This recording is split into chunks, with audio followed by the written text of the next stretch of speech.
Hello and welcome to this continuing first look exploring session looking at every man out of his humour.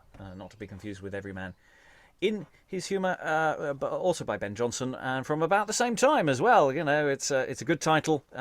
Minor adjustments go well, even though the plays are quite different in many ways. We're only one act into Every Man Out of His Humour. It took us quite a long time to get to Act 1, actually, because of so much meta theatre introductoriness. It's a fulsome text. It's not necessarily the performance version. It's everything that Ben Jonson wanted in his straight from his brain onto the page. And one of the big questions that we're going to have is how to tame this beast for live performance, but also other possible outlets for the material within it across other media.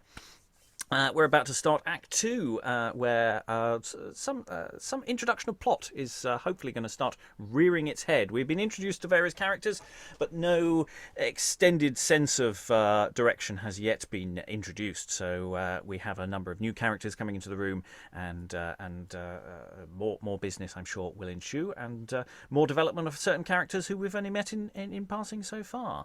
But anyway, reading Sordido and Lady P is... That's me, Alan, based in Suffolk.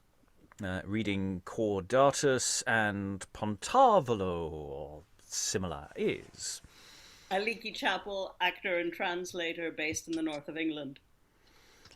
Reading Sogliardo and Deliro is... Hi everyone, my name's Cheynne. I'm in Southern California and it's super early right now. Reading Carlo is... Hello, I'm Lynn. I'm a college composition teacher north of Cheynne in the same time zone. So yeah, it's early. Reading Cinedo, Fungoso, and Fallace, who knows, is... Lois, retired academic in London. Reading Mitis, Gentlewoman, and Fido is... Arf. Sarah Blake, actor, writer, and director in Germany. And reading Fastidious, Brisk, and Macilente is... Briony, Sparrow, actor back in Lincolnshire. And I'm your host, Robert Crighton. I'll be reading stage directions and leaping in if necessary. So, without further ado, we're going to dive into Act 2, Scene 1. As ever, we have on stage perennially Mitis and Cordatus. They are going to be joined now by some acting people within the primary play. Enter Fastidious, Brisk, that's around about here, Cinedo, Carlo Buffono, and Sogliardo. But our two commentators commentate first. You have satisfied me, sir. Oh, here comes the fool, and the jester again, methinks. Poor pity they should be parted, sir. What bright shining gallants that with them? The knight they went to. No, sir, this is one Monsieur Fastidious Brisk, otherwise called the fresh, Frenchified courtier. A humorist too? As humorous as Quicksilver. Do but observe him. The scene is the country still, remember? Cinedo, watch when the night comes and give us word. I will, sir. Exit Cinedo. How likest thou my boy Carlo? Oh, well, he looks like a colonel of the Pygmies horse, or one of these motions in a great antique clock. He would show well upon a haberdasher's stall, or at a corner shop, rarely. Tut, what a damned witty rogue's this, how he confounds with his similes. Better with similes than smiles. And whither are you riding now, senor? Who, I? What a silly jest's that. Whither should I ride but to court? Oh, pardon me, sir, 20 places more. Your hothouse or your whorehouse? By the virtue of my soul, this knight dwells in Elysium here. He's gone now. I thought he would fly out presently.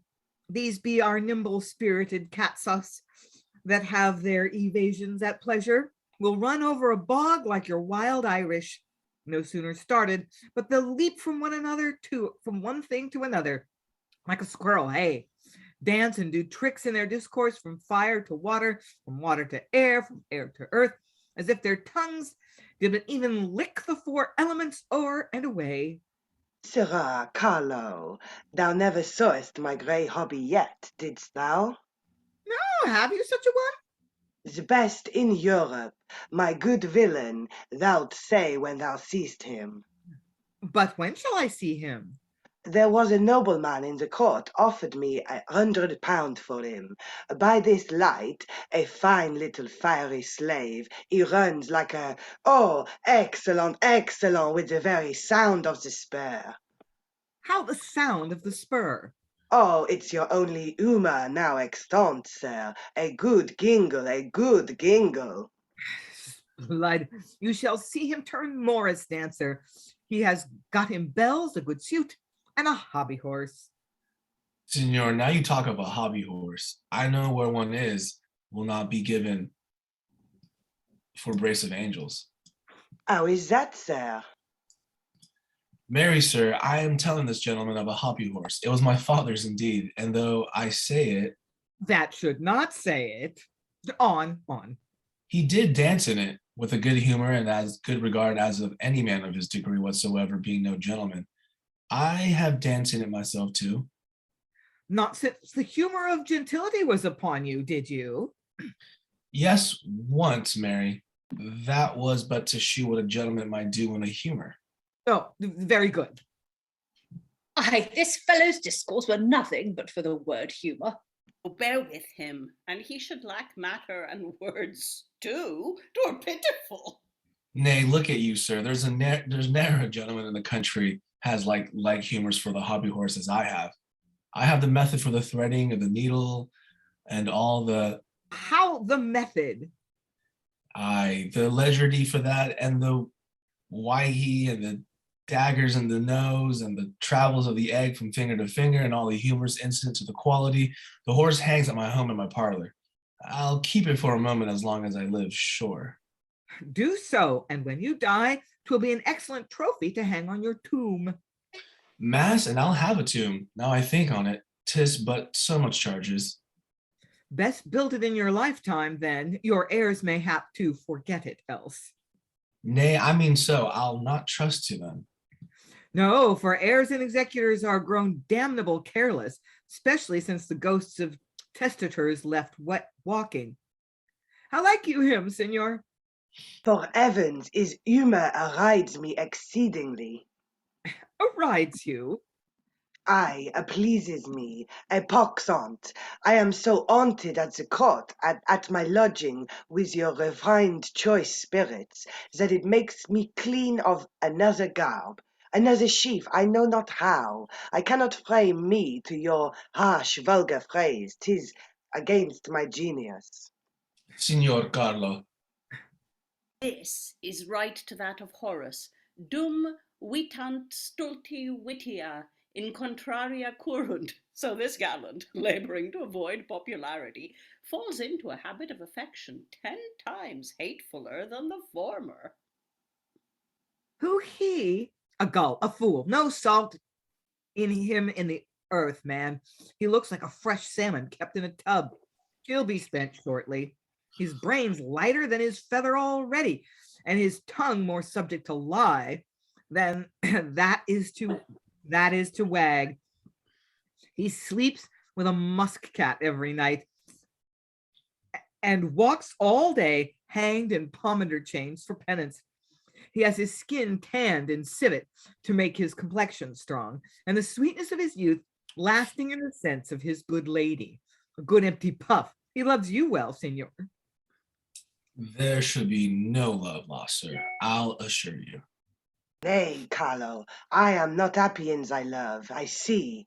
Pray thee suffer me to enjoy thy company a little, sweet mischief.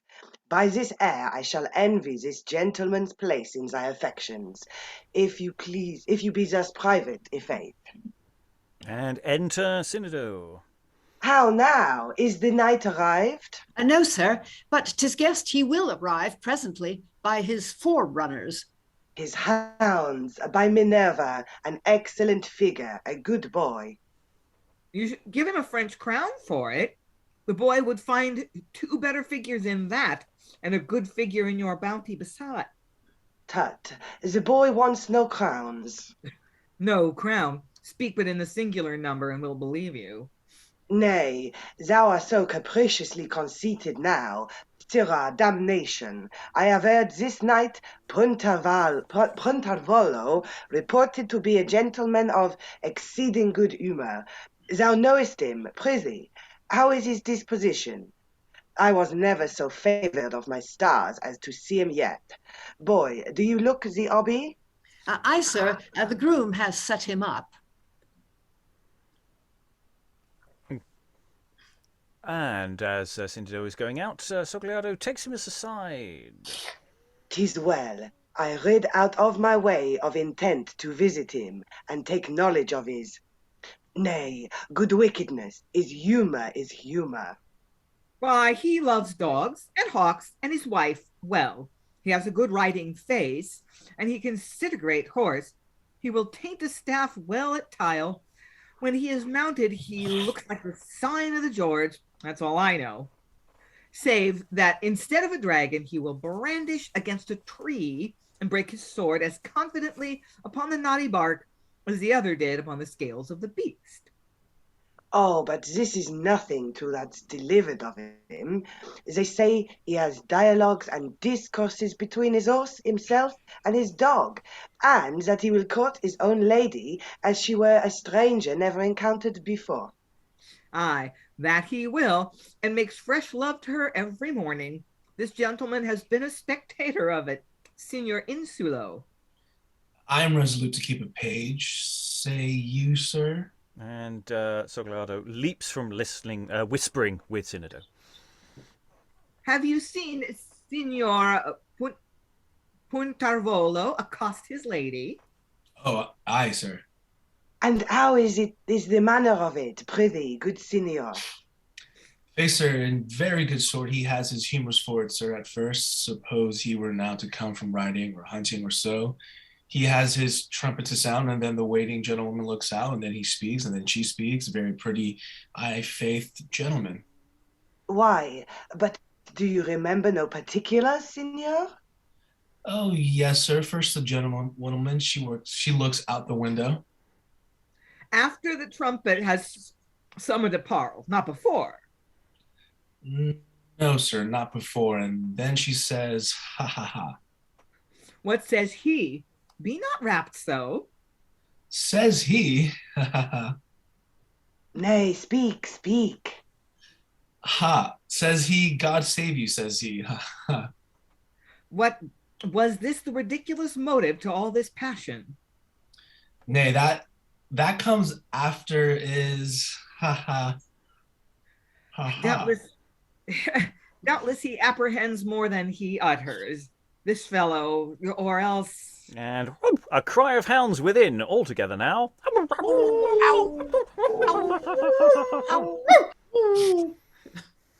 List, they are coming from hunting. Stand by, close under the terrace, and you shall see it done better than I can show it. So it had need. 'Twill scarce poise the observation else. Faith, I remember all, but the manner of it is quite out of my head. Oh, withdraw. It cannot be but a most pleasing object. And they stand aside, and in some versions, that's the end of the scene. So, yes, we have had a lengthy discourse on the loveliness of horses. And we have had an introductory sort of gambit for the person who's about to come on stage. I'm assuming that Sogliardo, what's going on there with his ha ha ha is, whatever is in his head is so funny that he's not able to get out what he's supposed to be saying. He's laughing at his own joke, which is always, something one finds hilarious in other people. It's always, once again, he endears himself to us. Thoughts on the room, Aliki? Well, and not only is it always hilarious for other people, but it's something this play has already pointed out is really, really great when people do it. Twice. So yeah, we're getting, as again, character sketches seems to be the order of the day. Setting up characters that might lead to plot. There's a whole mentioning of Signor Puntarvolo accosting his lady and her being up in the window and things that may or may not be important later on. May not. Who knows? Just saying, the play mentioned it in passing, so it might be a thing. And horses. Any thoughts on horses? We like a horse. We're always hopeful for the appearance of horse. This seems to be an offstage horse, and horse discussion. Thoughts? On Questions? the hobby horse? Sorry, Cheynne. Yes. I said on the hobby horse, or just thoughts on the play? Sorry, say again. Thoughts on the play or thoughts on the hobby horse? All of the things. Anything. For me, I was just paying attention to the language of this play. It's a little interesting. It's not in blank verse. It's like reads like a script, and it seems like it's like a mixture of like the contemporary like slang and some of the kind of like language that you see in some of his contemporary plays from other playwrights, if that makes any sense, with the thee and thou and thy and all that. Yeah, the way the language is structured is much more sort of slangy and much more dancing around. You're right. We don't have any blank verse in this section at all. It's mostly prose. There are some people burst into it every so often. Lois. That bit about the hobby horse is quite interesting. I mean, I don't know what he was talking about there, about the business with the egg and so on. I mean, I just thought hobby horses, were dressed up like hobby horses and danced around in a Morris dance, but it appears that there's a whole lot of shtick that goes with it. Mm. Yeah, again, we are hitting that slight.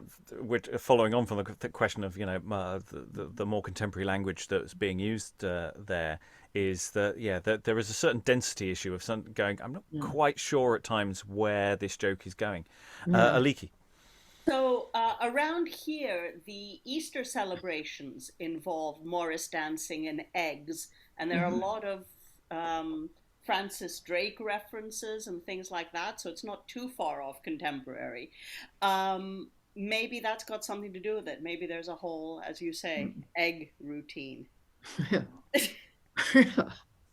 Yeah, some an egg routine. I like that. I like the routine with the egg. And the daggers in the nose. Yeah. Yeah. I mean, as long as it's not sort of the egg trick from Jeffrey Bernard is Unwell or something, that would be quite disappointing. But who knows? Maybe that kind of pub sport. So again, we're almost getting the hint that a plot is going to start really moving any second now. It's almost there. It's almost there. Lois. Oh yeah, just one other thing that's really easy to miss, but when Sogliardo is talking with Cinedo, I think what he's trying to do, actually, this is a page, and he's just, his one line is, I'm going to keep a page. I think he's trying to lure him away from Fastidious Brisk, who is his actual master, maybe offer him better money or something. Mm. Yes, it's a little unclear. I think the stage direction also should live in a slightly different place. I think it should be. Yeah. And actually, I mean, it is sort of hinted, I think, by Carlo that probably Fastidious Brisk isn't giving the boy enough money. I mean, he says he doesn't lack crowns, and Carlo says, well, he has a crown, all right, that is the top of his head, but that's about it. Mm-hmm. And I don't know whether that means the page is rather raggedly dressed or looks starving or what. But anyway, they deduce that Fastidious Brisk isn't perhaps as rich as he's pretending to be. Alan. Well, I don't think we've ever encountered any servant in any early modern play who considered themselves overpaid or overfed. Yeah. The standard moan, not getting me wages, not getting enough to eat. So far, we haven't really heard anything from the servant's position. They've mostly been doing straightforward entrance and exit task activities. Maybe we'll get an inner voice of later on. Maybe not. We shall see. Okay, we'll crack on with the what we'll call Act 2, Scene 2, depending on editions. A continuation of the scene, because we have enter Puntarvolo, followed by his huntsman leading a greyhound. So we have a dog. Dog on stage, people. We should have queued Briony up for that one. Yeah, she's got actual greyhounds. Mm. I don't think Scooter's going to pass for that. Hey-ho. Anyway, enter. Forester, give wind to thy horn. Enough. By this the sound hath touched the ears of the enclosed. Depart, leave the dog, and take with thee what thou hast deserved, the horn and thanks. Exit huntsman. Aye, Mary, there is some taste in this. Is't not good? Peace now above. A waiting gentlewoman appears at the window. Stay, mine eye hath on the instant through the bounty of the window received the form of a nymph. I will step forward 3 paces, of the which I will barely retire 1, and after some little flexure of the knee, with an erected grace, salute her 1, 2, and 3. Sweet lady, God save you. No, forsooth, I am but the waiting gentlewoman. He knew that before. Pardon me, humanum esterare. He learned that of his chaplain. To the perfection of compliment, which is the dial of the thought, and guided by the sun of your beauties, are required these 3 specials, the gnomon, the punctilius, and the superficius. The superficius is that we call place, the punctilius, circumstance, and the gnomon, ceremony, in either of which, for a stranger to err, 'tis easy and facile, and such am I. True. Not knowing her horizon, he must needs err, which I fear he knows too well. What call you the lord of the castle, sweet face? The lord of the castle is a knight, sir, Signor Puntarvolo. Puntarvolo! Oh! Now he must ruminate. Does the wench know him all this while then? Oh, do you know me, man? Why, therein lies the syrup of the jest. It's a project, a designment of his own, a thing studied and rehearsed as ordinarily at his coming from hawking or hunting as a jig after a play. E'en like your jig, sir. Is a most sumptuous and stately edifice. Of what years is the knight, fair damsel? Faith, much about your years, sir. Or what complexion or what stature bears he? Of your stature and very near upon your complexion. Mine is melancholy, So is the dog's just. and doth argue constancy chiefly in love. What are his endowments? Is he courteous? Oh, the most courteous knight in Christian land, sir. Is he magnanimous? As the skin between your brows, sir. Is he bountiful? Slud, he takes an inventory of his own good parts. Bountiful. Aye, sir, I would you should know it. The poor are served at his gate early and late, sir. Is he learned? Oh, aye, sir, he can speak the French and Italian. Then he has travelled. Aye, forsooth, he hath been beyond the seas once or twice. Oh, as far as Paris to fetch over a fashion and come back again. Is he religious? Religious? I know not what you call religious, but he goes to church, I am sure. Lyd, methinks these answers should offend him. No, he knows they are excellent, and to her capacity that speaks them. Would I might but see his face. She should let down a glass from the window at that word and request him to look in it. Doubtless the gentleman is most exact and absolutely qualified. Doth the castle contain him? No, sir, he is from home, but his lady is within. His lady? What is she, fair, splendidous, and amiable? Oh, Lord, sir. Prithee, dear nymph, entreat her beauties to shine on this side of the building. And exit the waiting gentlewoman from the window. That he may erect a new dial of compliment with his gnomons and his punctilios. Nay, thou art such another cynic now. A man had need walk uprightly before thee. Heart, can any man walk more upright than he does? Look, as if you went in a frame or had a suit of wainscot on, and the dog watching him, lest he should leap out on it. Oh, villain! Well, and ere I meet him in the city, I'll have him jointed. I'll pawn him in Eastcheap among the butchers else. Peace. Ubi these, Carlo? And with a division of Act 2, Scene 3, enter Sordido and Fungoso. Yonder's your godfather. Do your duty to him, son.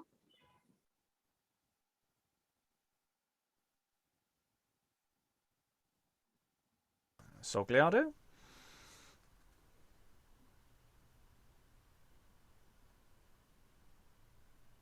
This, sir, a poor elder brother of mine, sir, a yeoman may dispense some 700 or 800 a year. That's his son, my nephew there.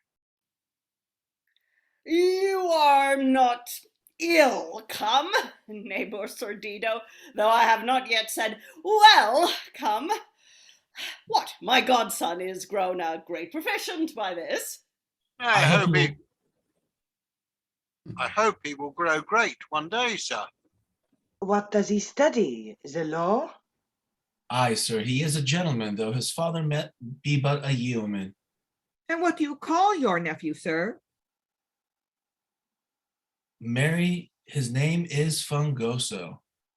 Fungoso. Oh, he looked somewhat like a sponge in that pink-yellow doublet, methought.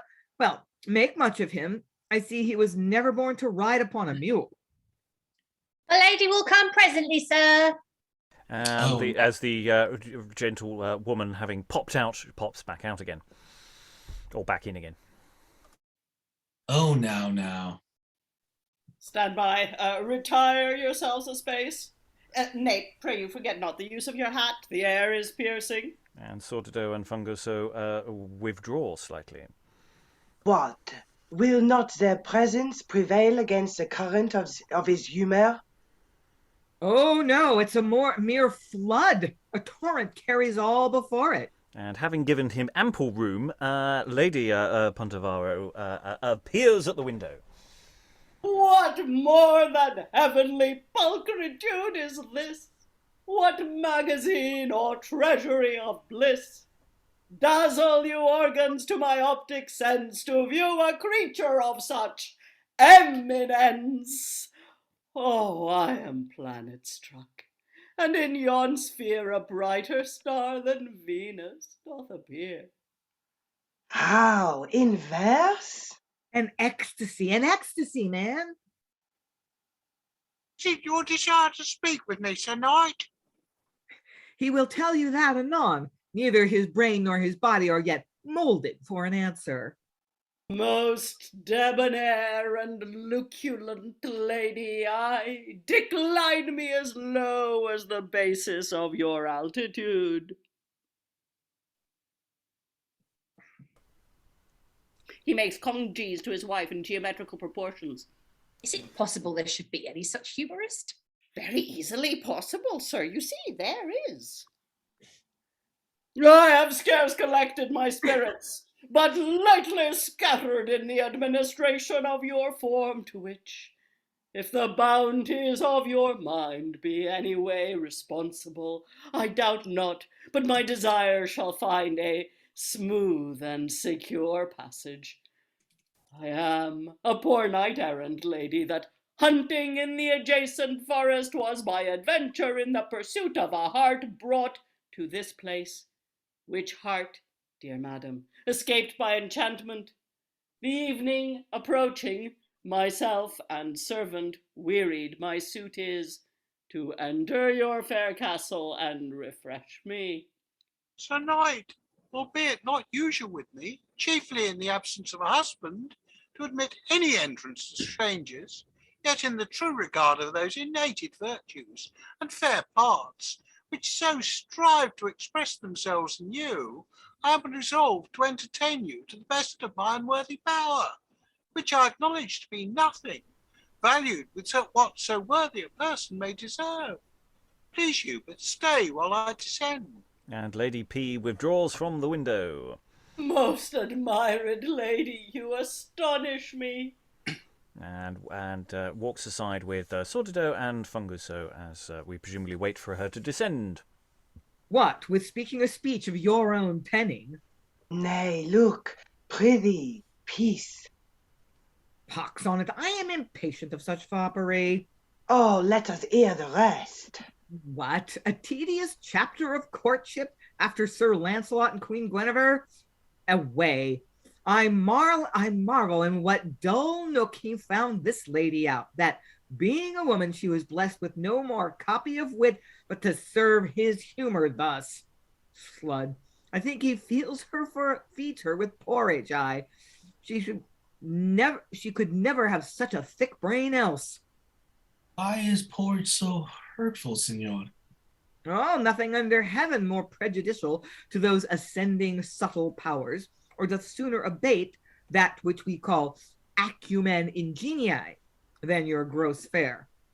Why, I'll make you an instance. Your city wives, but observe 'em, you have not more perfect true fools in the world bred than they are generally, and yet you see, by the fineness and delicacy of their diet, driving into fat capons, drinking of your rich wines, feeding on larks, sparrows, potato pies, and such good unctuous meats, how their wits are refined and rarefied, and sometimes a very quintessence of conceit flows from them, able to drown a very weak apprehension. And enter the lady with her waiting woman.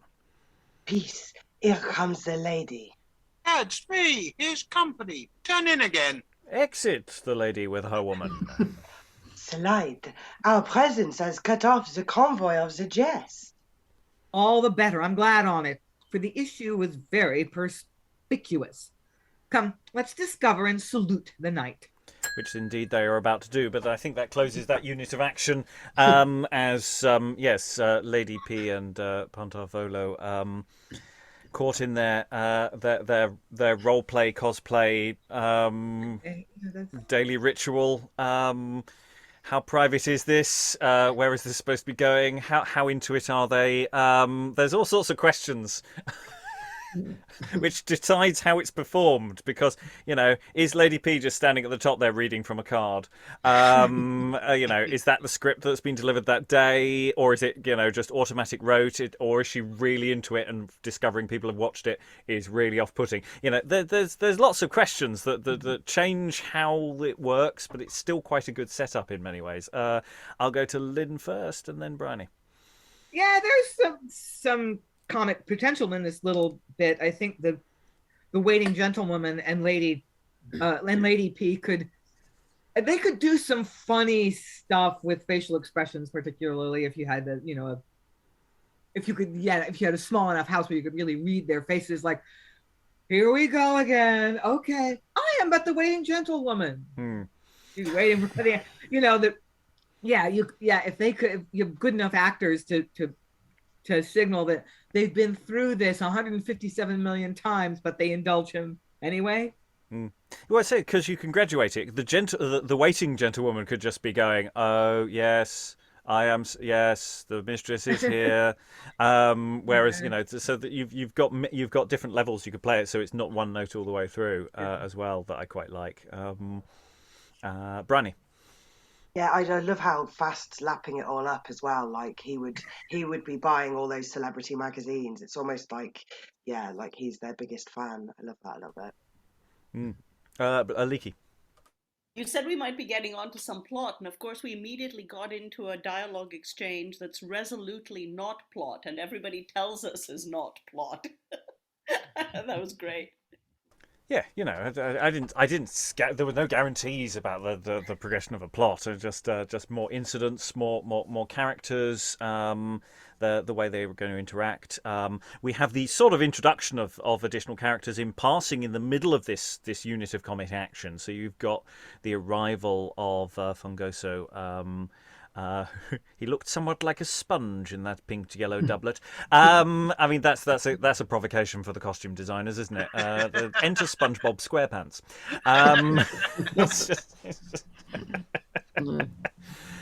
Lois. Yeah, I think Fastidious Brisk isn't quite as dumb as we were making out. I mean, he noted that the sort of answers the waiting gentlewoman was giving might have offended Puntarvolo, because he says, I mean, his answer to is he learned is that he speaks French and Italian, which Jonson would not have considered learned at all. I mean, Latin and Greek are the learned languages, and any fool can pick up these current ones. And then the bit about religious, well, he goes to church. I mean, that is potentially pretty offensive, I suppose. So, I mean, if Fastidious Brisk notices that, whereas Carlo thinks, oh, well, he's so dumb, this is the sort of thing that he would expect her to say. And also, I think Carlo's suggesting that, or Sogliardo, that Puntarvolo has written this script to make it sound like the kind of thing a waiting gentlewoman would say in character at that point, which is rather complicated. In fact, it's too subtle. I mean, there are so many commentators in this scene. It's as if Jonson was determined that you shouldn't miss a single subtle point. Mm. It says that thing. If they do it every day, the complexity of the script could be incrementally increased as each one, And I say it's an interesting question of what precisely they're getting out of it as well, and that could go quite interesting. Alan, we almost seem to have got into sketch show territory at the moment. I think we've always been in. Let's just put in a comedy number. I think we've always been in sketch comedy. I mean, we were talking about last time, sort of character sketches. I think, sketch comedy, each of these, we've had a series of quite neat, I say little, exchanges that are quite self-contained, and they're sort of strung together. But we're still sort of hunting for a plot, but we've been here before in waiting for a plot to emerge while witty things occur. I should also just like to point out that there is a dog on stage. The dog is still on stage. We have had a name check of the dog. Not that it's being given a dog, but the dog is definitely watching the action as well. So again, this is a play that just has a lot of people watching other people doing things across several layers. So we got the people in the scene watching the scene. We got the people outside of the scene watching the scene. We got the audience watching the scene, and there's a dog. So it's like it just can't resist layering as many things into this as well. Cheynne. I guess for people whose first experience or is first being like reading or listening to Ben Jonson, is this play and some of the things he does pretty trademark of him? Yeah, I think it's fair to say. Yeah, I mean it dips in and out in terms of the extremity of how much he does, but yeah, there's a lot of Jonson here. And say, because this is sort of a reflection of his director's cut redux version of the text. This isn't a Playhouse document. That it would be shorter. So Jonson stretching all of his sinews and doing all of the things because he can, because it's being printed. Okay, we have paused. Any other thoughts before we continue with the scene? Because we have closed a chapter on the scene, but a lot of people are still on stage. So we have Puntarvolo's little cosplay action has been interrupted. His lady has run away, and Carlo and Fastidious step forward. Stay, who be these that address themselves toward us? What, Carlo? Now, by the sincerity of my soul, welcome, gentlemen. And how dost thou grand scourge or second untruss of the time? faith, spending my metal in this reeling world here and there, as the sway of my affection carries me, and perhaps stumble upon a yeoman feuterer, as I do now, and one of fortune's mules laden with treasure, and an empty cloak bag following him, gaping with a gab, will untie. Peace, you bandog, peace. What brisk nymphadoro is that in the white virgin boot there? Marry, sir, one that I must interest you to take very particular knowledge of, and with more than ordinary respect. Monsieur Fastidious. Sir, I could wish that for the time of your vouchsafed abiding here and more real entertainment, this my house stood on the Muses' hill, and these my orchards were those of the Hesperides. I possess as much in your wish, sir, as if I were made Lord of the Indies, and I pray you believe it. I have a better opinion of his faith than to think it will be so corrupted. Come, brother, I'll bring you acquainted with gentlemen and good fellows, such as shall do you more grace than. Brother, I hunger not for such acquaintance. Do you take heed, lest... And Carlo come towards them. Hushed, my brother, sir, for want of education, sir, somewhat nodding to the boor, the clown, but I request you in private, sir. By heaven, it is a very fine suit of clothes.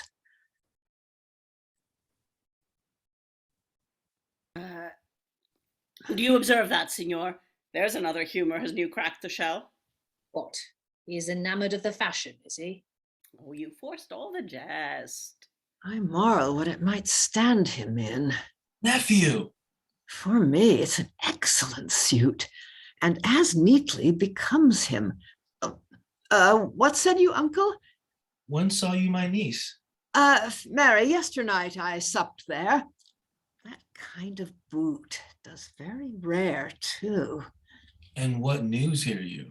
The gilt spur and all. Would I were hanged, but 'tis exceeding good. Say you, uncle?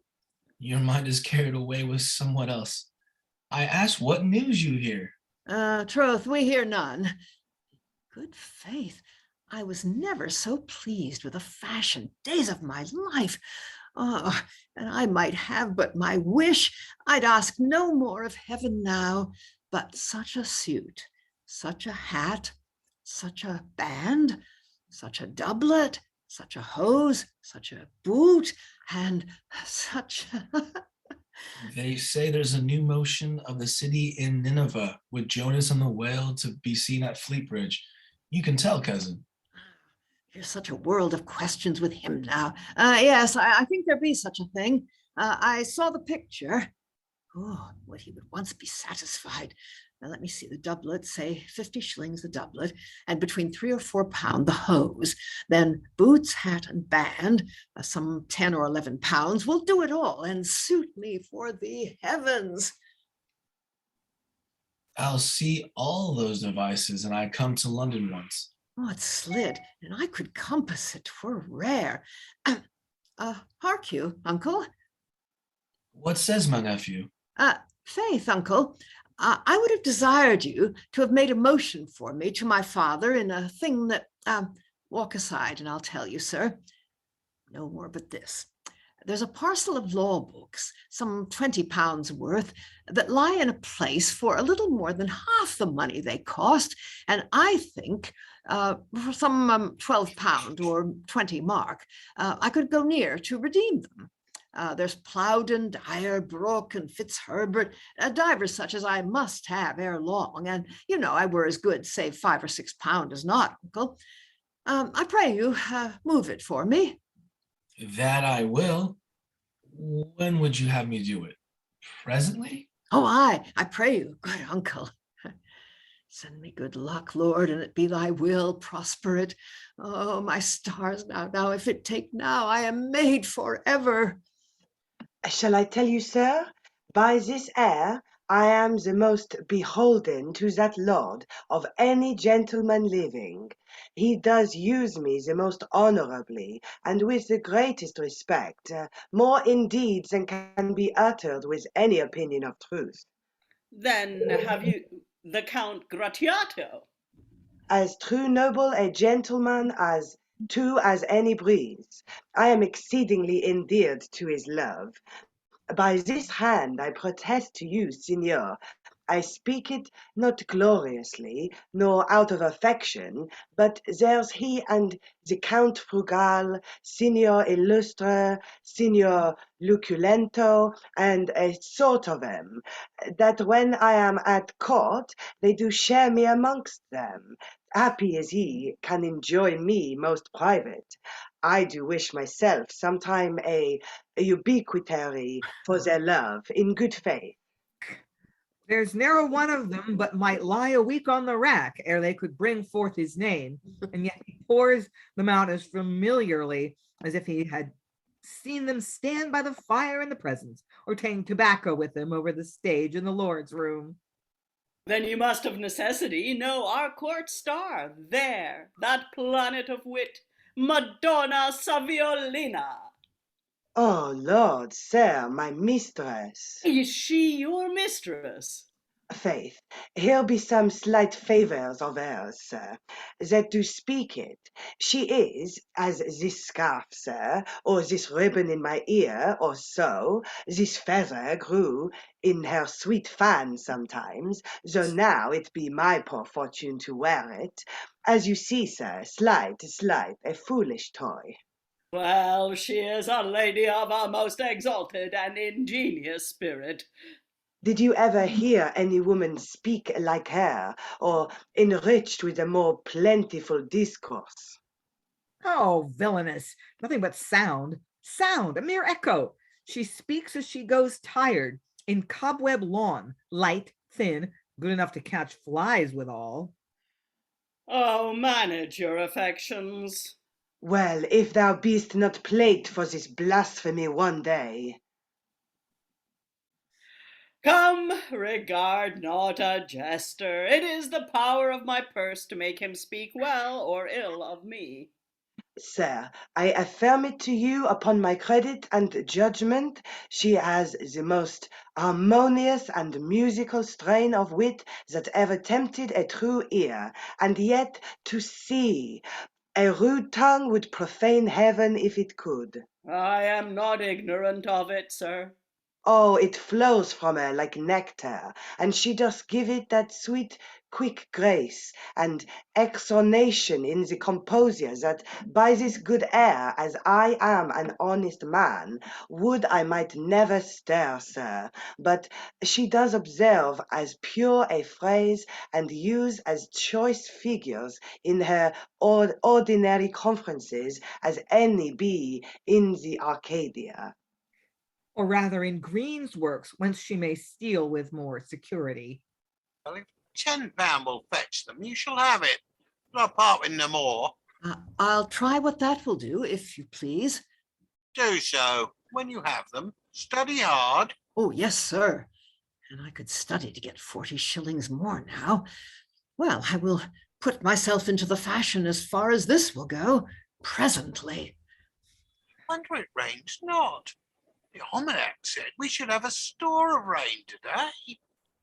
Why, sir, tomorrow I will associate you to court myself, and from thence to the city about a business, a project I have. I will expose it to you. Carlo, I am sure, has heard of it. What's that, sir? I do intend this year of Jubilee coming on to travel, and because I will not altogether go upon expense, I am determined to put forth some £5,000 to be paid me 5 for 1 upon the return of myself, my wife, and my dog from the Turk's court in Constantinople. If all or either of us miscarry in the journey, 'tis gone. If we be successful, why, there will be £25,000 to entertain time withal. Nay, go not, neighbor Sordido. Stay tonight, and help to make our society the fuller. Gentlemen, frolic. Carlo! What, dull now? I was thinking on your project, sir, and you call it so. Is this the dog goes with you? This is the dog, sir. He does not go barefoot, does he? Away, you traitor! Away! Nay, a fork? And I speak simply. He may prick his foot with a thorn and be as much as the whole venture is worth. Besides, for a dog that's never traveled before, it's a huge journey to Constantinople. I'll tell you now, and he were mine, I'd have some present conference with a physician, what antidotes were good to give him, preservatives against poison. For assure you, if once your money be out, there'll be divers attempts made against the life of the poor animal. Thou art still dangerous. Is Signor Deliro's wife your kinsman? Aye, sir, she is my niece, my brother's daughter's ear, and my nephew's sister.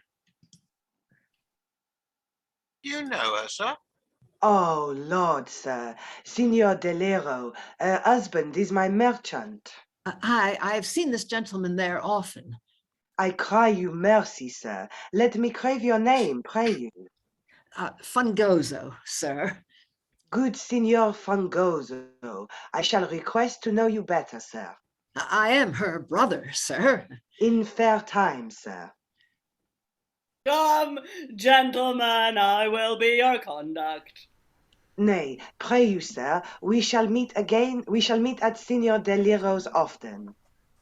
You shall have me at the herald's office, sir, for some week or so at my first coming up. Come, Carlo. And they exit, leaving our two commentators to discuss the scene. Methinks, Cordatus, he dwelt somewhat too long on this scene. It hung in the hand. I see not where he could have insisted less, and to have made the humours perspicuous enough. Well, true, as his subject lies, but he might have altered the shape of his argument and explicated them better in single scenes. That had been single, indeed. Why, be they not the same person in this as they would have been in those? And is it not an object of more state to behold the scene full and relieved with variety of speakers to the end than to see a vast empty stage and the actors come in one by one as if they were dropped down with a feather into the eye of the spectators? Nay, you are better traded with these things than I, and therefore I'll subscribe to your judgment. Marry, you shall give me leave to make objections. Well, what else? It is the special intent of the author you should do so, for thereby others that are present may as well be satisfied, who haply would object the same you would do. So, sir, but when appears Macilente again? Marry, he stays but till our silence give him leave. Here he comes, and with him Signor Deliro, a merchant at whose house he is come to sojourn. Make your own observation now, only transfer your thoughts to the city with the scene, where, suppose, they speak. But before that happens, we'll take a pause. There's lots of things going on here. So one of the dynamics of the scene that makes it slightly hard to read is the fact you have several different conversations interweaving themselves between us. So people are going off, having a conversation, continuing that conversation. You don't actually hear it, and then they come to the punchline. So there's several of those going on. Ben Jonson once again sort of having his cake and eating it by having a long scene, and then getting around any objection the audience might have about the scene being too long by having a character say, "Well, it's a bit long, isn't it?" No, it's necessary. It's necessary. You've got to have all the stuff, mate. Otherwise, it was balanced in my view. I'm going to go with cake and eating it. But it's still moderately amusing. It's a good gag to throw in. Alan. Yeah, I'm with Mitis on this. It was highly bloody confusing. But it's, again, we've got lots of different interesting details going on, and I think when staged, actually, this should function a lot better because, once you see the action and the moving, it will be a much clearer. Whereas because you suddenly have 2 or 3 people talking and then a separate 2 or 3, you have to sort of click to remember who the other people are. Aliki. Yeah, I quite enjoyed this. I think it's the scene I've liked best so far. I haven't quite got the plot strands. I know that Fungoso admires the Frenchman's outfit and has gotten money out of his uncle to purportedly buy law books when he's going to buy fancy clothes. But that's about the only one I picked up. Oh, and what's his name? The guy I was playing, Puntarvolo or whatever, is has travel insurance, and I'm sure that's going to go wrong somehow. Yeah, and I mean, what's important? This is why the dog's on stage. I mean, it's really important to say, because he's insured on 5-1, or gambled more precisely, that his wife and his dog will return from Constantinople, and of course. That means that if what's the weakest link in the chain where someone might want to interfere is with the dog, and they're sort of pointing out you might want to get some just have the dog checked over, have some remedies on the way. Don't make the dog walk all the way to Constantinople. I mean, again, it depends on the breed of the dog. This could be actually very, very funny, and of course, what the dog is doing or not doing at this point is going to just make it funny, whatever you do. Especially just the ominousness of the line of "This is the dog, sir," which can be played dependent on the nature of the dog. Lynn, then Briony. Yeah, I did enjoy the little bit with Fungoso and Brisk's outfit, because and I'm sure this is deliberate, it looked so much like the love at first sight stereotype, when a young man falls in love with a woman and basically recites a blazon to her there on stage, like her eyes, her hair, her lips, her whatever, and he's like, the doublet, the hose, the this, the that. I mean, that's gotta be basically a mockery of the Petrarchan blazon, right? And he's falling in love with the outfit that the guy is wearing, and I found that quite amusing. So it mocks a couple of things. It wants the shallowness of the pretensions of young gentlemen, and also the Petrarchan love tradition at the same time. So pretty clever. Yeah, and I do like the way actually they use the offstage characters to just make sure you're following the gag. Make sure the gag is set up by oh, he's enamoured of the fashion, is he? Yes, thank you. Shush, yeah. And actually, I think that's quite neat. It's actually a good use of Mitis and Cordatus, just to because there are various things dancing around, just to make sure that we're clearly in on the joke. But yeah, and the fact that he's getting the money by saying, "Oh, I need to buy books. Yeah, I'm a terribly studious person. Oh yes, latest clothes. Oh, yeah. Again, a question of how extreme the performances should go as well here, because of course these are all out of their humours. There's these there's potentially something quite grotesque goes on, and the balancing act there. Maybe last time we were being too naturalistic. I'll go to Briony, then I'll go back to Lynn. Yeah, I think my character was talking about how popular he is, but I did feel like a rent boy for like a whole speech of that. It was all a bit, because obviously the way the words have changed. He was going on about how all of these men love him and they want to spend private time with him, and I was just thinking, I bet he makes some awesome tips. Yeah, I mean, that might be playable. I don't know how far the scene is actually suggesting that, but see where that goes. Lynn. Yeah, I want to bounce back to Rob's, wondering aloud about how do you play this, how big, how exaggerated. I am usually not a fan of overplaying the jokes or exaggerating too much. My mantra is trust the text. But I think I would go the other way with this. It's like you almost couldn't overdo it because these people are so ridiculous, and you don't want to. I don't think you want to sympathize with them too much. I think you want to be able to laugh at them without your conscience bothering you. So yeah, I would say go big, go over there is no top to be over here.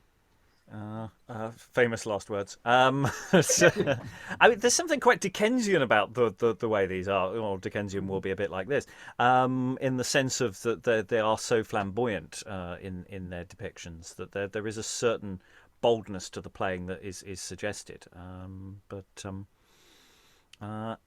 Any other thoughts before we move on? So essentially the what we've called 3 scenes is 1 scene. So before we go into what is now a separate unit of action. So this is sometimes called Act 2, Scene 2, and sometimes called Scene 4. But as was queued up last time, we have the entrance of Deliro, Macilente, and Fido with flowers and perfumes, etc.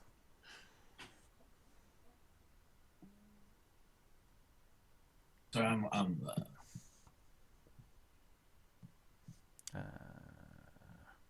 Yes, you are. Deliro, yes. What are, sorry, I had closed out of my thing accidentally. Act 2, Scene 4. Sometimes Scene 2.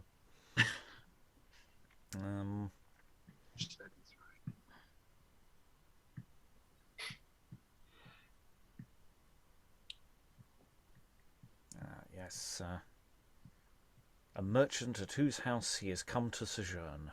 I'll tell you by and by, sir. Welcome, good Macilente, to my house, to sojourn even forever, if my best Icates and every sort of good entreaty may move you stay with me. And he senseth, and the boy strews flowers. I thank you, sir. And yet the muffled fates, had it pleased them, might have supplied me from their own full store. Without this word, I thank you to a fool. I see no reason why that dog called Chance should fawn upon this fellow more than me. I am a man, and I have limbs, flesh, blood, bones, sinews, and a soul as well as he. My parts are every way as good as his. If I said better why, I did not lie. Nathless his wealth, but nodding on my wants must make me bow and cry, I thank you, sir. Dispatch, take heed, your mistress, see you not. I warrant you, sir, I'll still by her softly. Exit Fido. Nay, gentlemen, nay, gentle friend, be merry, raise your looks. Out of your bosom, I protest by heaven you are the man most welcome in the world. I thank you, sir. I know my cue, I think. Re-enter Fido with more perfumes and flowers. Where will you have them burned, sir? Here, good Fido. What, she did not see thee? No, sir. That is well. Strew, good Fido, the freshest flowers. So. What means this, Signor Deliro, all this sensing? Cast in more frankincense, yet more well said. O Macilente, I have such a wife, so passing fair unkind, but of such worth and right to be unkind, since no man can be worthy of her kindness. What, can there not? No, that is as sure as death. No man alive, I do not say is not, but cannot possibly be worth her kindness. Nay, it is certain, let me do her right. How said I, do her right? As though this dull, gross tongue of mine could utter the rare, the true, the pure, the infinite rights. That sit as high as I can look, within her. This is such dotage as was never heard. Well, this must needs be granted. Granted, quoth you?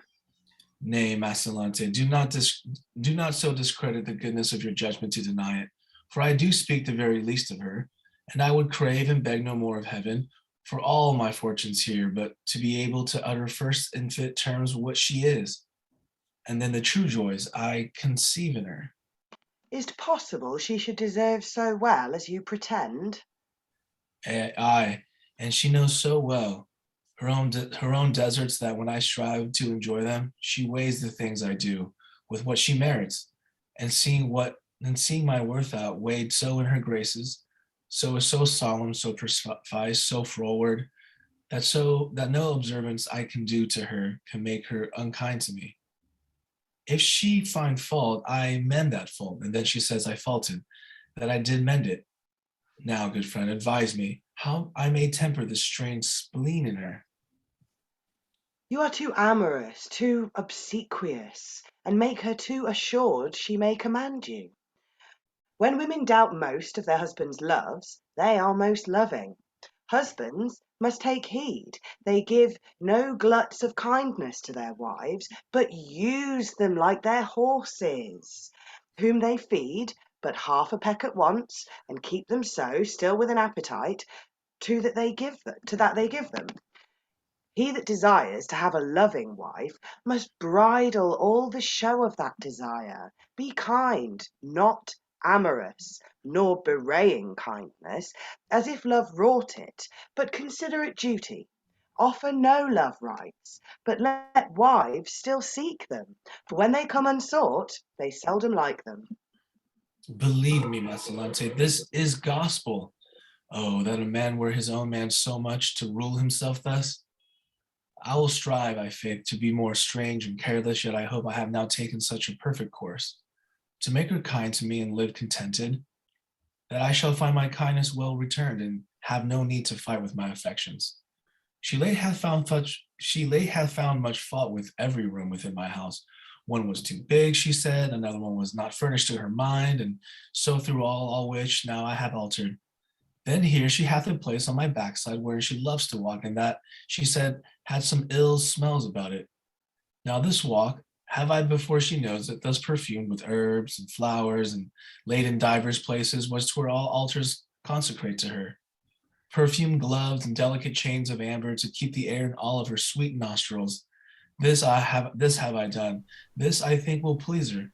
Behold, she comes. Enter Felice.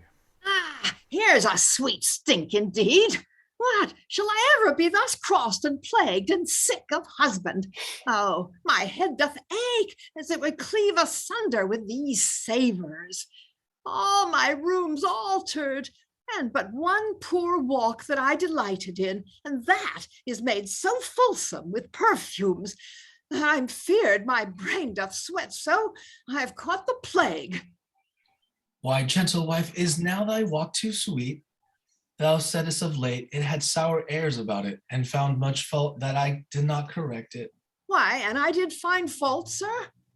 Nay, dear wife, I know thou hast said thou hast loved perfumes, no woman better. Aye, long since, perhaps, but now that sense is altered. You would have me like to a puddle or a standing pool, to have no motion nor no spirit within me. No, I am like a pure and sprightly river that moves forever, and yet still the same, or fire that burns much wood, yet still one flame. But yesterday I saw thee at our garden, smelling on roses and on purple flowers, and since I hope the humor of thy sense, is nothing changed? Why, those were growing flowers, and these within my walk are cut and strewed. But yet they have one scent. Aye, have they so, in your gross judgment? If you make no difference betwixt the scent of growing flowers and cut ones, you have a sense to taste lamp oil, if faith. And with such judgment have you changed the chambers, leaving no room that I can joy to be in all your house. And now my walk and all you smoke me from, as if I were a fox, and long belike to drive me quite away. Well, walk you there, and I'll walk where I list. What shall I do? Oh, I shall never please her. Out on thee, dotard! What star ruled his birth that brought him such a star? Blind Fortune still bestows her gifts on such as cannot use them. How long shall I live ere I be so happy to have a wife of this exceeding form? Away with him. Would I had a broke a joint when I devised this? This should so dislike her. Away, bear all away. And poor Fido takes away all the stuff they brought on stage earlier. I do, for fear aught that is there should like her. Oh, this man, how cunningly he can conceal himself, as though he loved, yet honored and adored. Why, my sweetheart? Sweetheart, oh, better still, and asking why, wherefore, and looking strangely, as if he were as white as innocence. Alas, you're simple, you. You cannot change, look pale at pleasure, and then red with wonder. No, not you. 'Tis pity of your naturals. I did but cast an amorous eye now upon a pair of gloves that somewhat liked me, and straight he noted it, and gave command all should be ta'en away. Be they my bane then. What, sirrah, Fido, bring in those gloves again you took from hence. Oh, spotty sir, but do not. Bring in no gloves to spite me. If you do... Ay me, most wretched, how am I misconstrued? Oh, how she tempts my heartstrings with her eye, to knit them to her beauties or to break. What moved the heavens that they could not make me such a woman? But a man, a beast that hath no bliss like others? Would to heaven, in wreak of my misfortunes, I were turned to some fair water nymph, that set upon the deepest whirl-pit of the ravenous seas, my adamantine eyes might headlong hail this iron world to me, and drown it all. Behold! Behold the translated gallant! And Mitis? Oh, he is welcome. Indeed. I was going to pause there. 4 words before I could ring the bell. As we're about to have some additional entrances.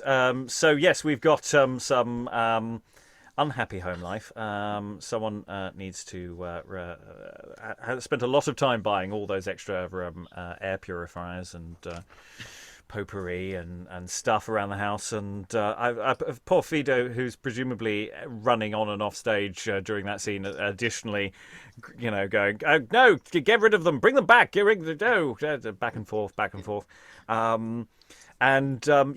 somehow this terrible domestic has really caught Macilente.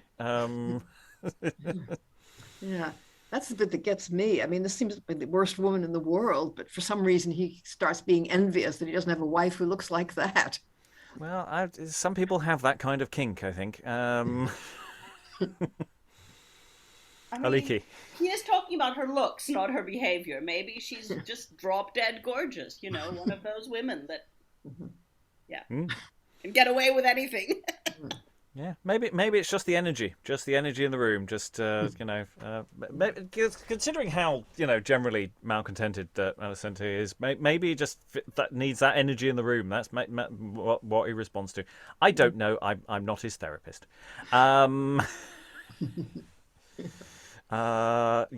That's this isn't a play for deep psychological reasoning. This is these are surface aspects of people that wind them up and watch them go. So yes, there's lots of interesting, but Deliro really can't win any of that. That's the game. Is that it doesn't matter what he does, he's always going to lose, and it's got a lot of energy to it, though. All of this, it's even if bits of it are a little problematic, but never mind. Other thoughts before we carry on? We're going a little further than we're planning to today, but that's fine. I think we can finish the scene. Any other thoughts about these people, Briony? I feel like that speech by Macilente would go down really nicely with the females in the audience. Yeah, it's not endearing him, is it? I think maybe you could hand out some tomatoes just before that, and they'd enjoy it a lot more. Yeah, it's not a good one. It's not a good one there. But feels in character for that particular individual. We don't have to be rooting for him, and indeed we won't be. Okay, we will carry on forward. I'm just going to have a quick look to see whether I can see. Does Fido return? I don't think Fido returns. So, Sarah, I'm going to ask you, could you read Deliro, please, because Cheynne's had to nip out. So swapping over the husband of the scene and see what happens. However, at this point, there's been a bit of a costume change has occurred. Some incidents has occurred between the previous scene and this scene. For enter Fungoso, who has definitely not bought his books because it is paroled like Fastidious Brisk. Save you, brother and sister. Save you, sir. I have commendations for you out of the country. I wonder they take no knowledge of my suit. Mine uncle Sogliardo is in town. Sister, methinks you are melancholy. Why are you so sad? I think you took me for Master Fastidious Brisk, sister, did you not? Why should I take you for him? Nay, nothing. I was lately in Master Fastidious's company, and methinks we are very like. You have a fair suit, brother. Give you joy on it. Faith, good enough to ride in, hey, brother? I made it to ride in. Okay, yes, this clearly isn't going to work, is it? I tell you what, Fungoso, Alan, are you free? I believe so. I'm not aware that I'm coming up with anything shortly. Excellent. So you'll be Fungoso and Lois remain the wife. Let's see how that runs. Where were we? Faith, good enough to ride in, brother? I made it to ride in. Oh, now I see the cause of his idle demand was his new suit. Pray you, good brother, try if you can change her mood. I warrant you leave me alone. I'll put her out of her dumps. Sister, how like you my suit? Oh, you are a gallant in print now, brother. Faith, how like you the fashion? It's the last edition, I assure you. I cannot but like it to the dessert. Troth, sister, I was fain to borrow these spurs. I've left my gown and the gauge for them. Pray you lend me an angel? Now, beshrew my heart, then. Good truth. I'll pay you again at my next exhibition. I bared £10 of my father. It would not reach to put me wholly into the fashion. I care not. I had spurs of mine own before, but they were not jinglers. Monsieur Fastidious will be here anon, sister. Oh, you jest. Never lend me penny more while you live then, and that I'd be loath to say in truth. When did you see him? Yesterday. I came acquainted with him at Sir Puntarvolo's. Hey, sweet sister. I would know of heaven now why yond fool should wear a suit of satin. He, that rook, that painted jay with such a deal of outside, what is his inside, trow? Good heavens, give me patience, patience, patience. A number of these popinjays there are, whom, if a man confer, and but examine their inward merit, with such men as want, Lord, what things are they? Come, when will you pay me again now? Oh, Lord, sister. Here comes another. And I'm going to ask Lynn if you can step in to read Fastidious Brisk now, as enter Fastidious Brisk in a new suit. The reason why this is happening, by the way, is we're not supposed to be reading this far, and I hadn't planned the doubling for this part of the scene. Said you, Signor Deliro, how dost thou, sweet lady, let me kiss thee? How, a new suit? Oh, me. And how does Master Fastidious Brisk? Faith, live in court, Signor Deliro, in grace, I thank God, both of the noble masculine and feminine. I muse speak with you in private by and by. When you please, sir. Look you so pale, brother. All this money is cast away now. Aye, there's a newer edition come forth. 'Tis but my hard fortune. Well, I'll have my suit changed. I'll go fetch my tailor presently. But first, I'll devise a letter to my father. Have you any pen and ink, sister? What would you do with all? I would use it. It's likely come but 4 days sooner the fashion. And exit Fungoso. There was a countess gave me her hand to kiss today in the presence. Did me more good by that light than... And yesternight sent her coach twice to my lodging to entreat me accompany her and my sweet mistress with some 2 or 3 nameless ladies more. Oh, I have been graced by them beyond all aim of affection. This is her garter my dagger hangs in, and they do so commend and approve my apparel with my judicious wearing of it. It is above a wonder.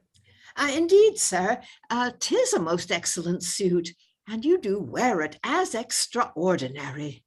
Why, I tell you now in good faith, and by this chair, which, by the grace of God, I intend presently to sit in, I had 3 suits in 1 year that made 3 great ladies in a love with me.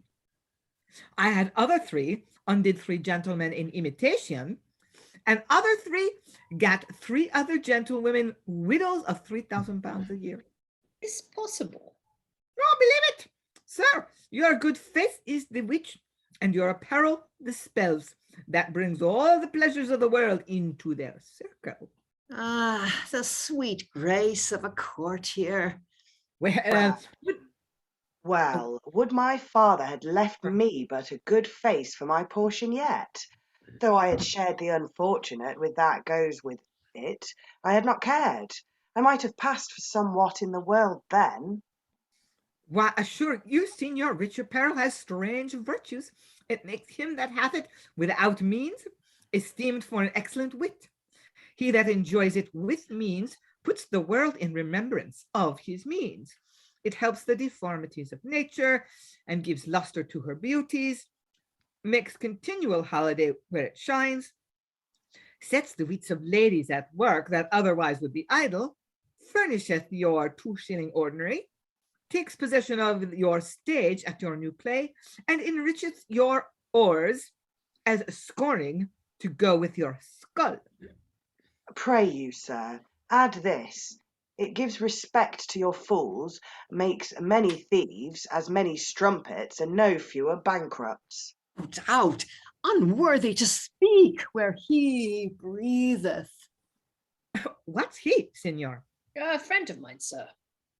By heaven, I wonder at you citizens, what kind of creatures you are, Why, sir? that you can consort yourselves with such poor seam-rent fellows. He says true.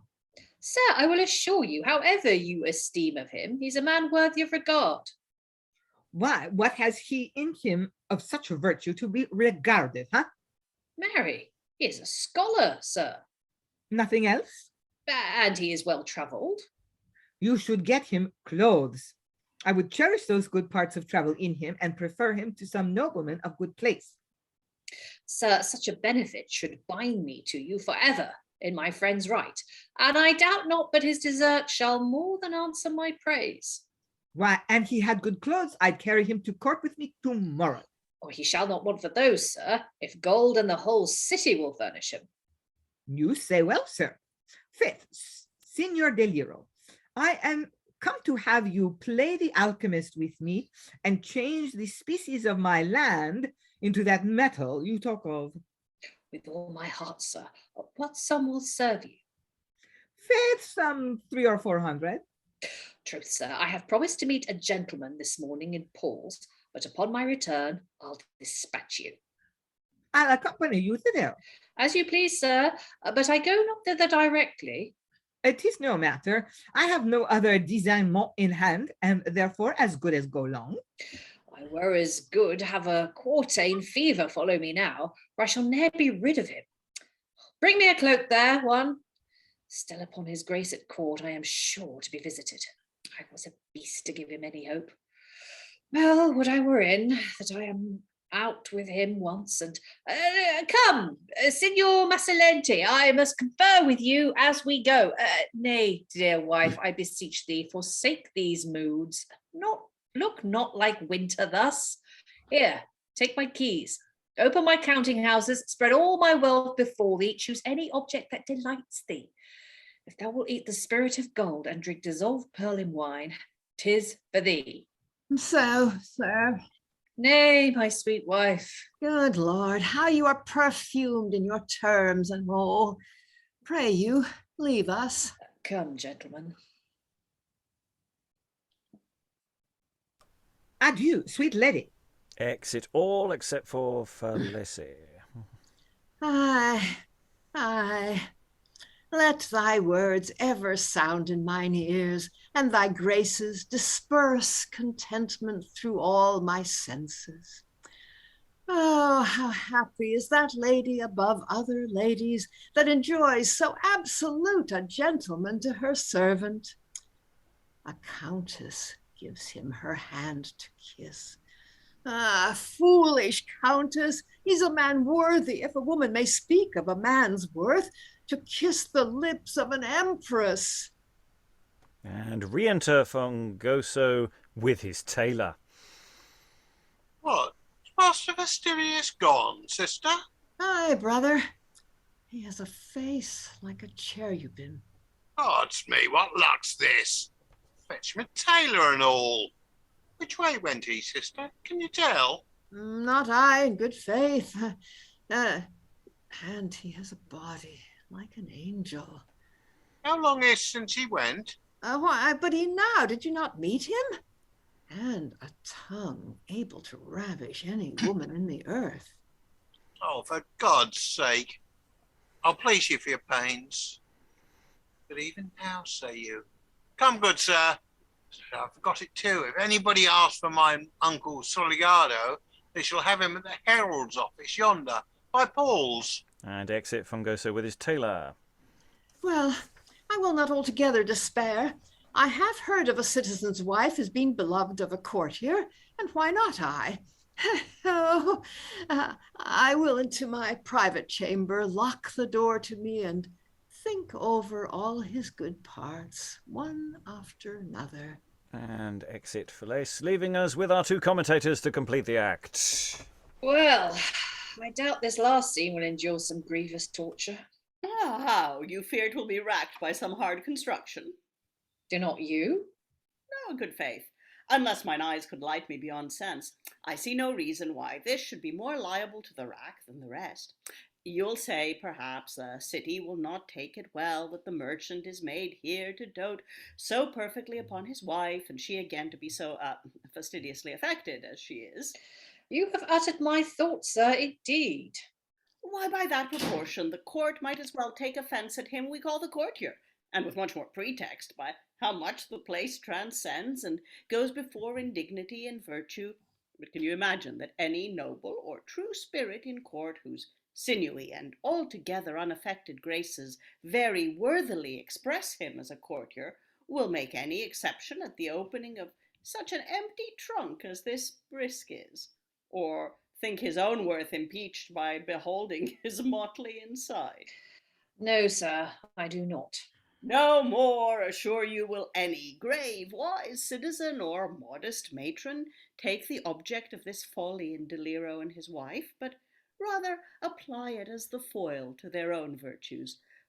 For that were to affirm that a man writing of Nero should mean all emperors, or speaking of Machiavel comprehend all statesmen, or in our Sordido all farmers, and so of the rest, than which nothing can be uttered more malicious or absurd.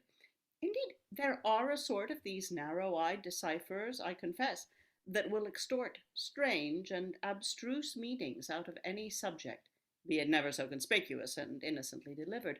But to such, where they sit concealed, let them know the author defies them and their writing tables, and hopes no sound or safe judgment will infect itself with their contagious comments, who, indeed, come here only to pervert and poison the sense of what they hear, and for naught else.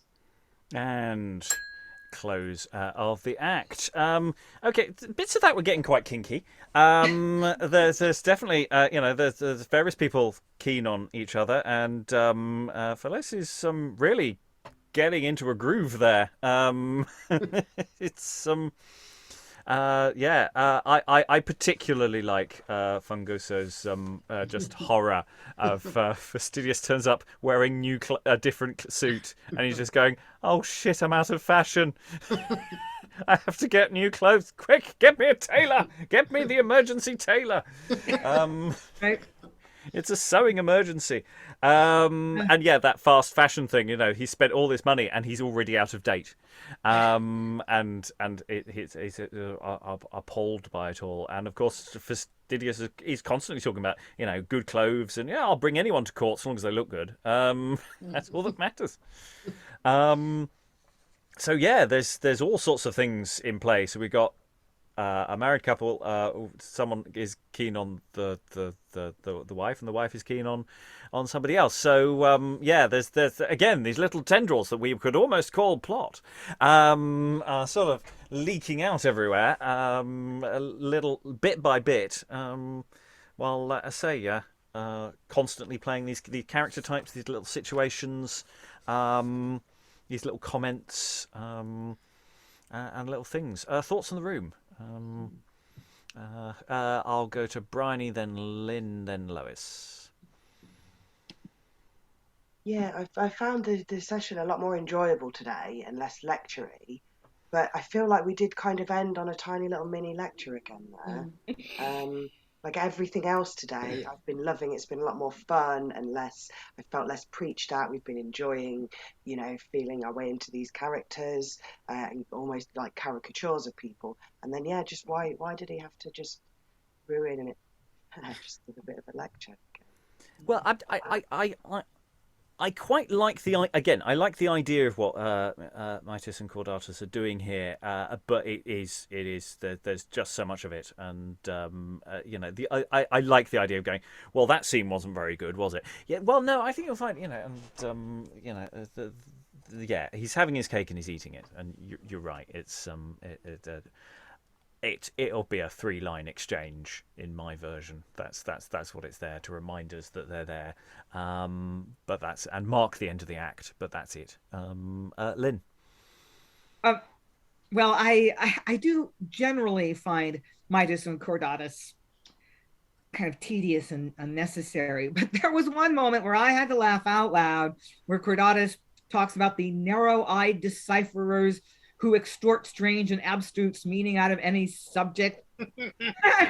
Reminded me of literary scholars. Yeah, that's why I'm a failed academic. I can't keep the bullshit going long enough to be a real academic. Yeah, I mean, you can tell that with all of that stuff, it is axe grinding straight at the contemporary audience of then, which is why it doesn't quite land so well for now. Because it's in a sense, that material is much more interesting for modern scholars than it is for a modern audience, because it requires footnotes far too often to land. Lois, then Aliki. Yeah, I mean, visually, this would be really fun because the costume designer can have a ball with things for Fastidious Brisk to wear, which presumably get passed on to the actor playing Fungoso, who probably ought to be about the same size, therefore. And Fastidious Brisk enters with something else that is even more fashionable. I mean, doing this in modern dress would be kind of a pity, although you could certainly do it with perhaps a sort of 60s Carnaby Street air.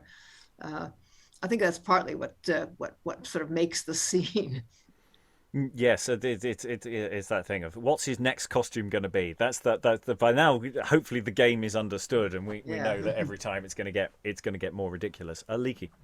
So I'm going to go back to what I said yesterday about how various social media can illuminate some of this stuff. And it's become stronger and stronger for me. We've got Instagram with the clothes. We've got, practically, well, certainly somewhere where you can post anonymously. I'm probably not up enough on it to guess where Felice can go, oh, he's so cute. And I think... And that line, the one that Lynn found relevant to literary scholars, I think works really well for a certain type of blogger that will go into great detail about the hidden meaning of a Marvel movie or a Doctor Who episode that all of you are just too stupid to see. Yeah, you do get the impression that Mitis is basically the one who sits in the corner on YouTube going, worst episode ever.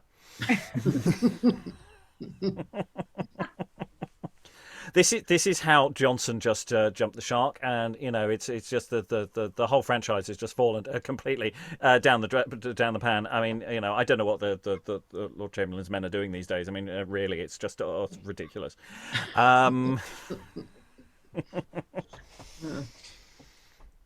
Yeah, I mean, there's some really nice stuff, and yeah, you know that Fastidious Brisk clearly has one hell of an Instagram presence. I mean, there is photos, every few minutes. I mean, he's got to be taking photographs of himself every time, and it's that sense of just the horror.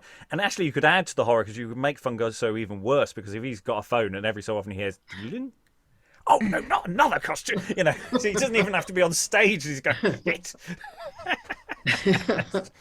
has to change again. Aliki. I don't know if any of you have been watching Inventing Anna on Netflix, but she does that thing. The character Anna Delvey, who is based on a real person, who was obsessed with high fashion and kind of high-end luxury living.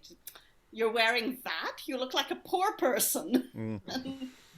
Yeah, and all of these, we've constantly had this sort of repetition of this fake it till you make it thing. It's all, you turn up looking the part, therefore you are the part.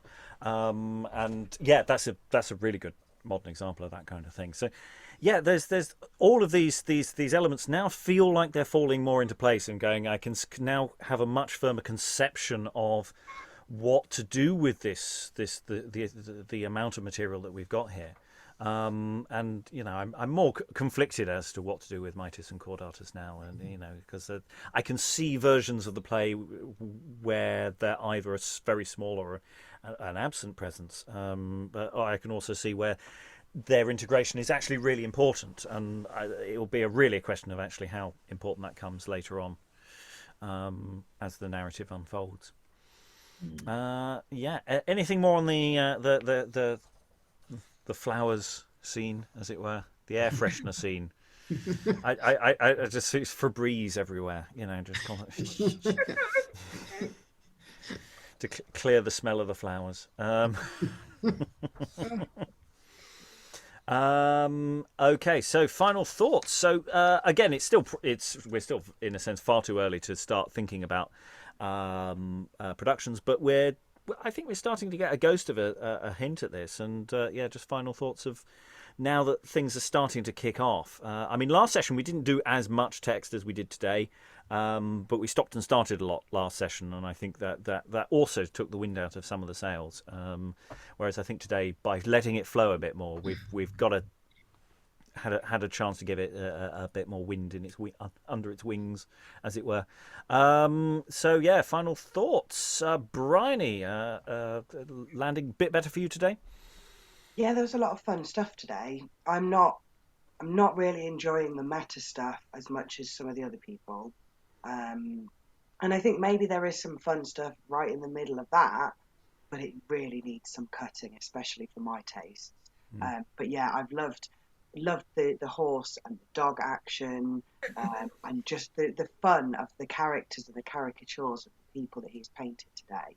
And yeah, I'm interested to see if that goes anywhere and where it goes. Yeah, as I say, it's pushing all sorts of interesting buttons at the moment. Lois, any final thoughts? I don't know.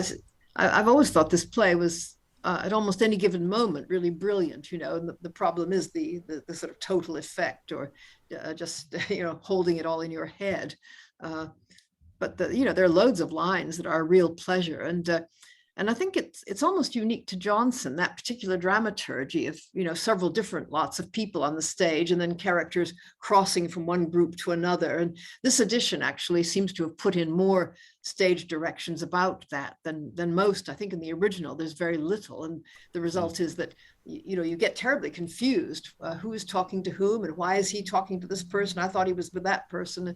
But if you can picture all that, it's almost balletic, and I think he was much more aware of that. I mean, he even comments on it, I think, at the end of one of the other scenes. Isn't it more interesting to have a full scene with a lot of people doing things than to have people coming on in twos and having their conversation, then going off, and then another pair coming on? Yeah, and it's something that Marston picks up on, I think, as well. We noted a lot of scenes with people circulating and moving and flowing. But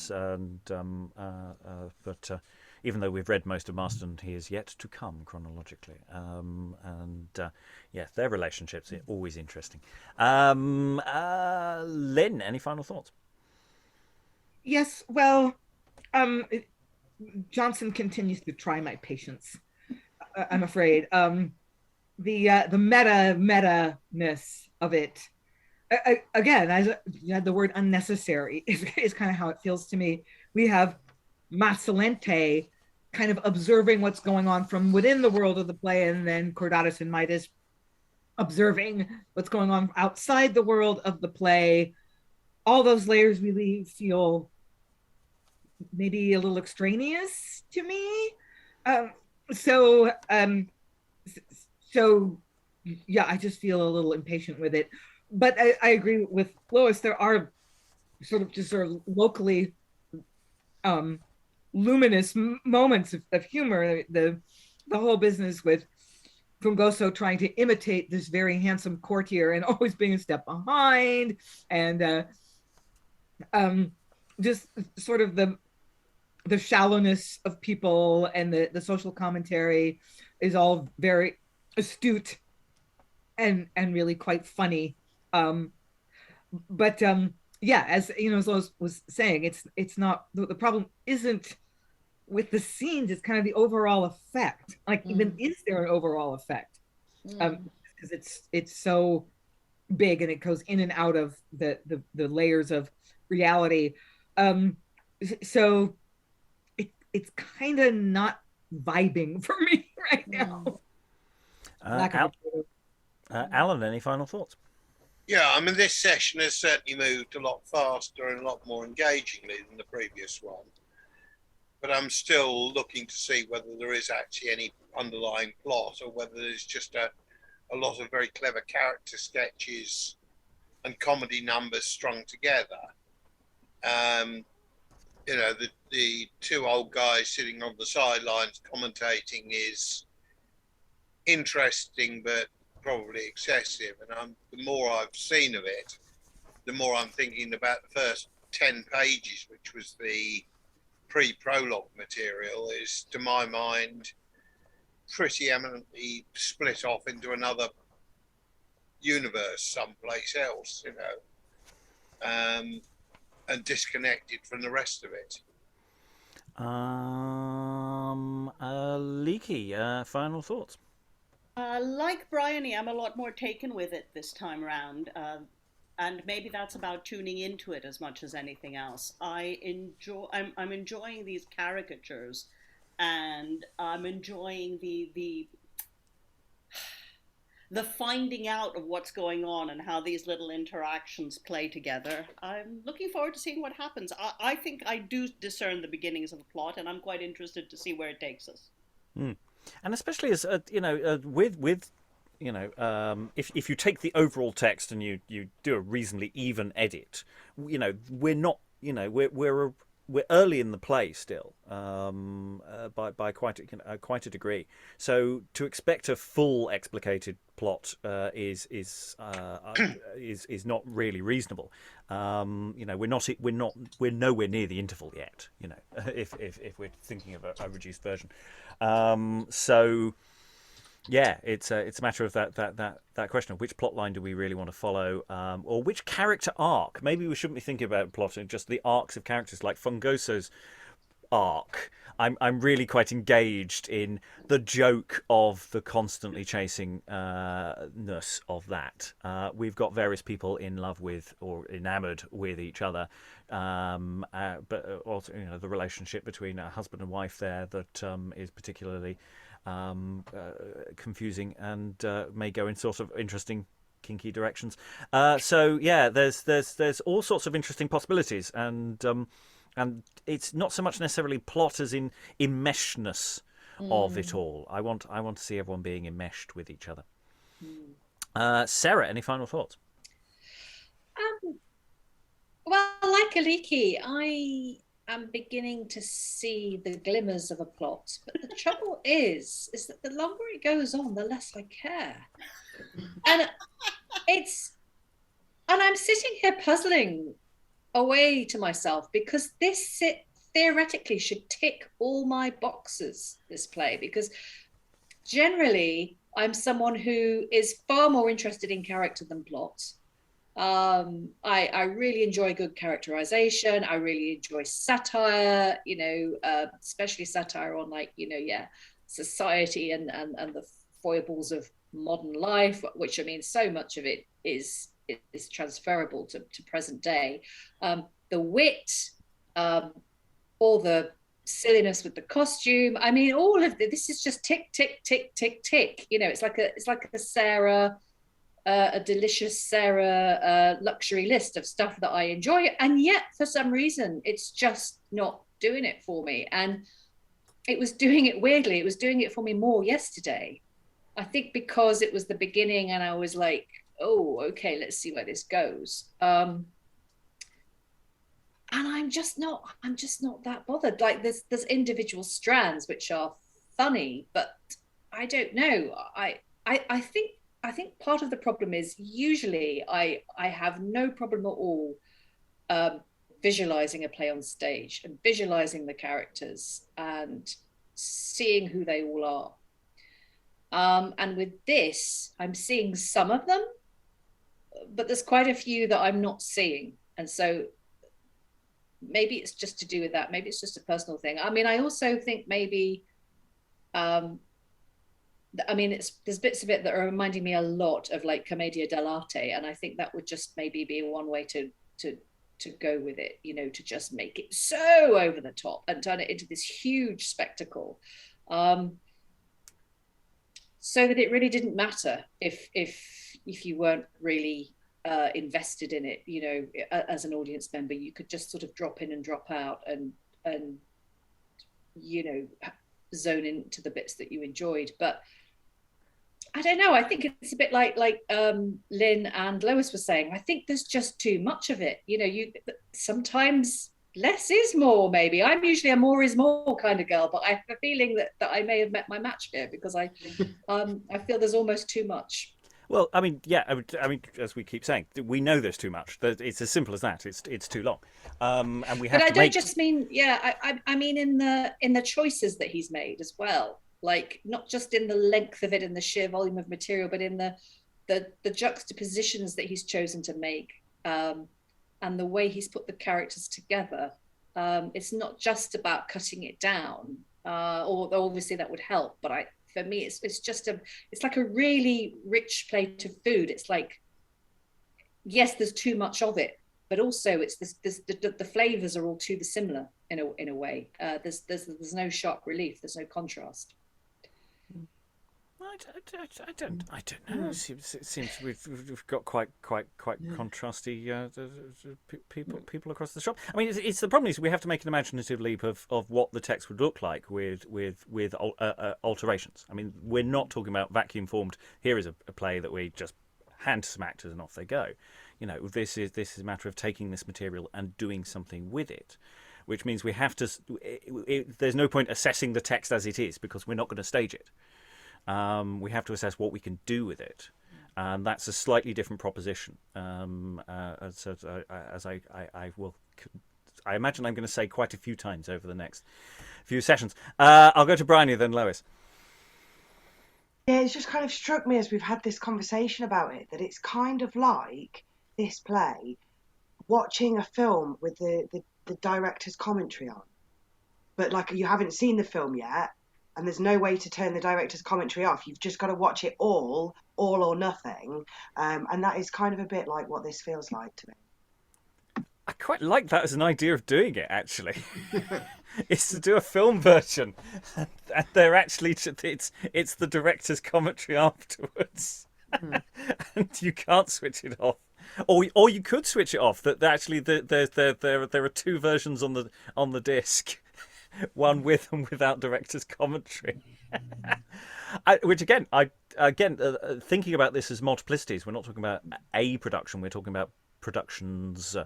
about where to take it. I think that's a really good idea, actually. Because then it doesn't slow down the action in quite the same way. They could actually speak over the action. There were a couple of times, like the almanac scene yesterday, there were times when there was other dialogue going on or other speeches one after the other. And I was thinking, actually, does that stuff happen at the same time? Does some of the almanac, it's like every so often you just hear him go, oh, and it's raining, while other people are doing speeches. And maybe there's more interweaving, actually, potentially, for some of this text. Lois. Yeah, that's interesting because actually in The Alchemist, he does write a passage where there are several people speaking at once in parallel columns. So he may, in fact, have wanted something like that in some of these scenes, a real intertwining. Yeah, I think the play would be nothing without the meta commentary.